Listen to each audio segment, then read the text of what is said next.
I thank the Secretary for his testimony. I remind each member that he or she will have 5 minutes to question the witnesses.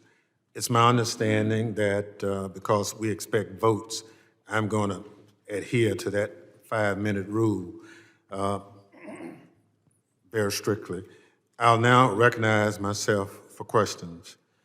Mr. Secretary, in your testimony, you discussed how the 2 decades since 9/11, the Homeland threat picture has shifted dramatically from foreign terrorists to domestic terrorists, and particularly racially motivated violent extremists who present the most lethal threat to the homeland. What is your current assessment of the domestic terrorism threat to our country? Mr. Chairman, it is our assessment that domestic violent extremism poses the greatest terrorism-related threat to our homeland. And we have taken a number of steps in the Department of Homeland Security to meet this consequential challenge. First, our Office of Intelligence and Analysis created a separate section in its office to focus on this particular threat stream. Second, we have disseminated an unprecedented number of intelligence and information products to state and local law enforcement so that they are equipped to recognize and address the challenge in their respective jurisdictions. We also created the Center for Prevention Programs and Partnership, we call it CP3, to equip and resource communities to recognize and address the challenge within their boundaries. We believe that empowerment of local communities and state and local law enforcement is the best vehicle to address this challenge today. Thank you. Recently, a number of historically black colleges and universities, as well as religious institutions, receive threats. What is the department doing to address this type domestic violence, extremism in America?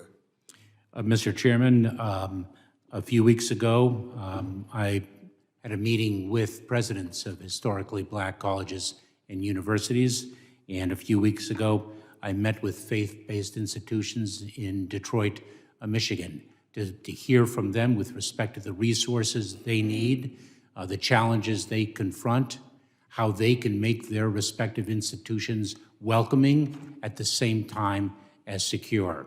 And one of the key takeaways was, again, the need for increased funding through the Nonprofit Security Grant Program, which this committee has historically supported, and we are appreciative of that, and to make sure that those grant dollars, those critical grant dollars, are accessible to all, even those that might not have the resources or infrastructure to otherwise access our programs. And equality of access and ease of access are core principles of ours, and we are working to strengthen our operations in that regard. Thank you. Now, the department is charged with securing the homeland, not just the border. You've released 12 priorities across DHS's mission space to guide your strategic focus through 2022. Can you please share with the committee the highlights of these priorities and how they will advance the department's critical mission? Mr. Chairman, we I published 12 priorities for the department. I did so in March of this year. 6 of the priorities are focused on advancement of the organization as an institution, and 6 are mission specific. I can give some examples of the critical priorities. Increase the integration and effectiveness of the department as an organization. Harness technology.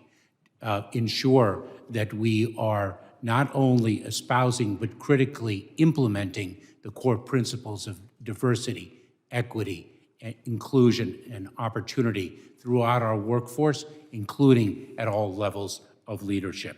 In the mission-specific area, and these are just but a few examples.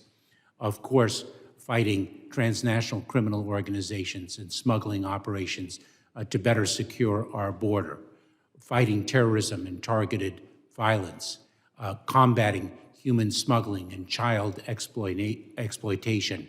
These are some of the 12 priorities that I identified, and we developed them in collaboration with leadership throughout the department in an inclusive and open way. Thank you very much.